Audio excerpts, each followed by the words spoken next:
as a person who observes the industry, comments on the industry, this is what I do. This is my, right? One of my professions. I think I have a right to question whatever I want.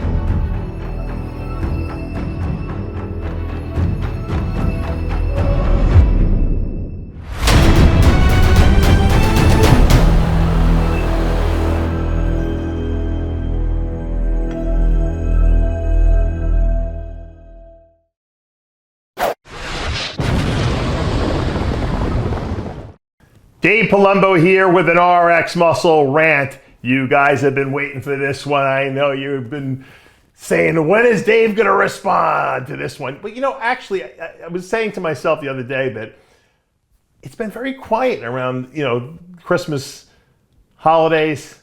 The weekend's coming up. We got Christmas Eve, Christmas Day, and then you got New Year's. And I'm like, there's really not that much to talk about. It's kind of been mellow after the Arnold Classic. I said, we need something that's gonna, be able to talk about. I guess we got something now, right? God forbid I bring up Chris Bumstead. I gotta say something about Chris.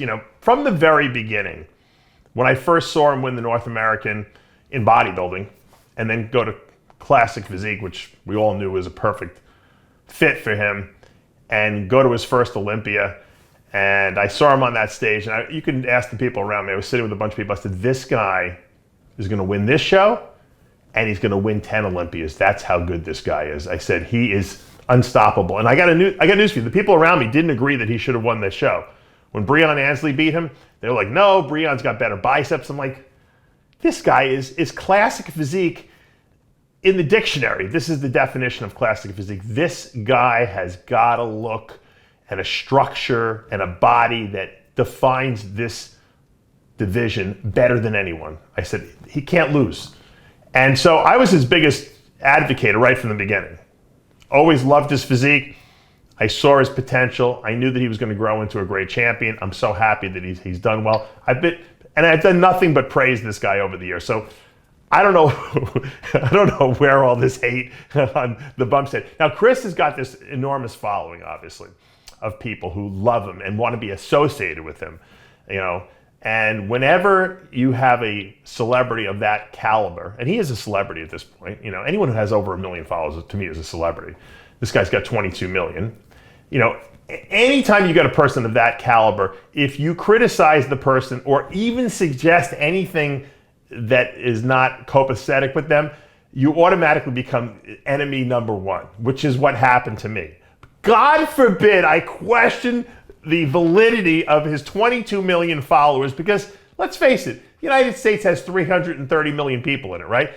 22 million is 15% of the population of the entire United States. Now granted, Chris's followers are from all over the world, I understand that, okay, but that's still a really, really big number. And so as a person who observes the industry, comments on the industry, this is what I do. This is my, right, one of my professions. I think I have a right to question whatever I want. It's called freedom of speech, the First Amendment. And guess what? The First Amendment of our Constitution is not for easy speech. It was created for difficult speech, speech that people don't want to hear. Okay, so if you don't like what I'm saying, don't listen. I don't care. If you want to make fun of me and try to, invalidate me, great. But there was nothing I did that took a shot at Chris's physique, his marketability, his good looks, the fact that he's a great guy and that everyone likes him, nothing. All I did was question. I said, well, Jake Paul and, his brother Logan have almost the same amount of, followers as Chris Bumstead. They have 25 million. Chris has 22 and a half or whatever. And, they built their entire celebrity business on Instagram and YouTube as well as Chris did. They're a lot more well-known than Chris Bumstead is, with all the antics they do, all the celebrities they hang around with everything they do. I just found it a little unusual that Chris has that many followers. And you know what? If they are legitimate, and I hope they are, they probably are, that's great. It's great, you know why? For our industry.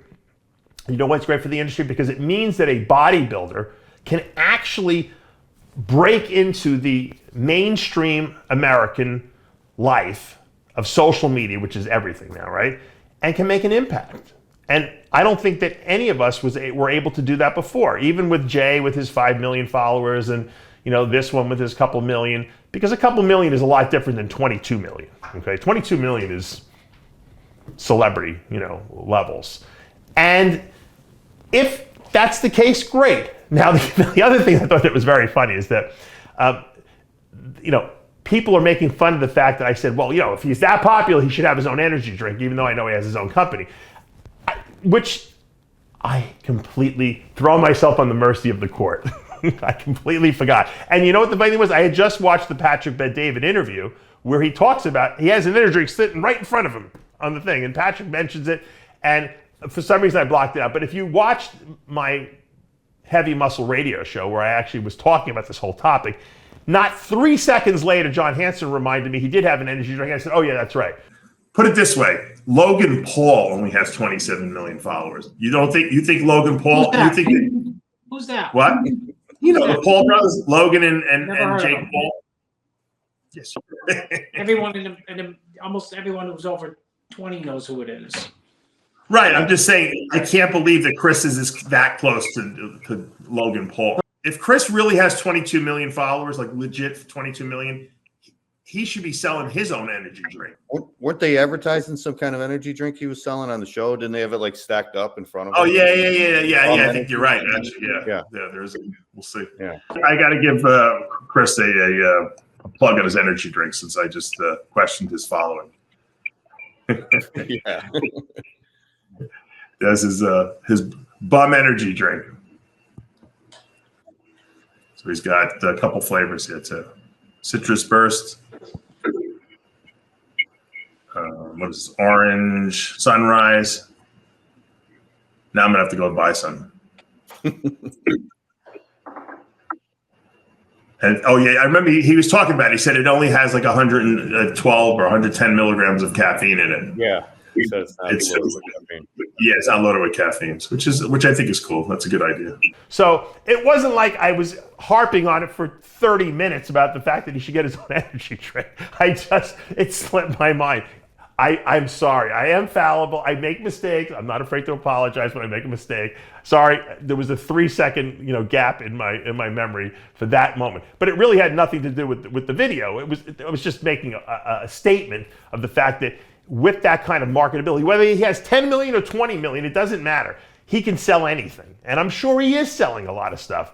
I just was questioning that, is the 22 million valid? I don't know if it is. How would you guys know? But what happens is when there's a guy with a celebrity and likability like Chris has, the urge to want to be a part of that suck up to him team is huge. We see this with all the Swifties who are Taylor Swift fans.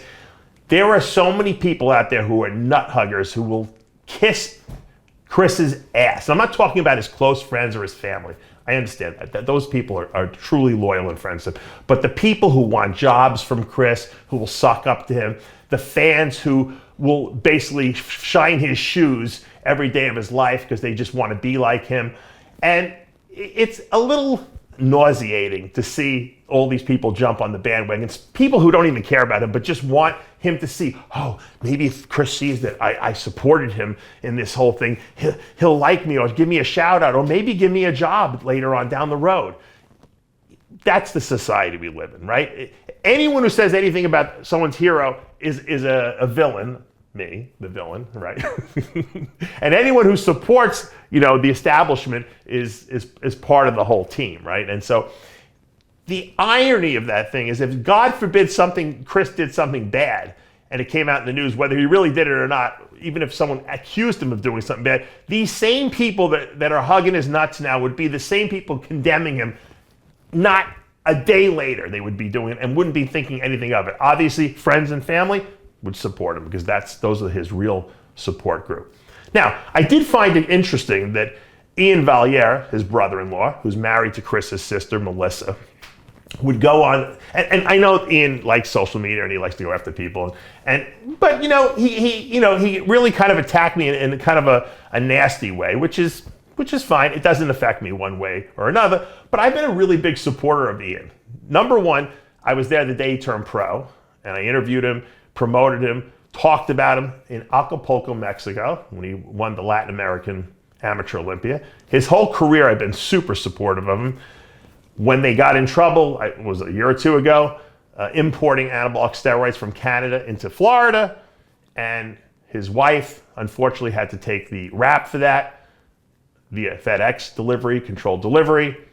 I was one of the few people who stood up for that whole crew there. Him, Chris, the sister, because I understand that was just a bad decision on their part. Okay, they're not bad people. But when the Nick Trigillis and all these other, social media people were going after them like they were serial killers or something like that, and that they were going to go to jail because of this, I stood up for them because, you know what? It wasn't right. So I kind of found it interesting that Ian is trying to throw aspersions at me. The funny thing also is that, on the interview that Chris did with Patrick Bet-David, I actually even defended the fact that, I felt that Chris should have given Ian more credit than he did. He kind of talked about his brother-in-law and he mentioned the name Ian, but no one really knew who watches Patrick Bet-David who he was talking about. I said it right on the same podcast. I said, he really should have put out there that Ian Valier is the guy who took me under his wing, taught me how to be a bodybuilder, was my coach through several Olympias, and he deserves a lot of credit for it at being a great coach, a great mentor, and a great, person in my life who served as a role model for me. And you know what? That should have been thrown out there. That absolutely should have been. And I even said it, and I'm still getting persecuted by Ian as being this old, insignificant guy, right? Which I find interesting because, you can never be insignificant, Ian, okay, when you provide information and you tell the truth. You can only be disliked. Okay, so remember that, okay? As you get older and as you get wiser and as you continue to be an information provider yourself, information and truth always make you relevant. Having said that, I think I'll crack open a CBum, but you know what? I went to 7-Eleven and they don't have them yet. So Chris, your marketing team, please get on that. But I do have some Prime here from Logan Paul. My son loves these things, so the house is stocked with them. Until CBum gets into 7-Eleven, I'll pour a little Prime energy, and I'll give you guys a toast to Chris Bumstead and his success. I only wish you the best, my friend. I hope you understand that there was nothing personal said or done about it. As far as the fans go and how they feel about me, you guys can go scratch my ass. I don't really care. I hope you all have a very Merry Christmas. Happy New Year. If you don't celebrate, I still hope your holidays are very peaceful and happy. Dave Palumbo with an RxMuscle rant.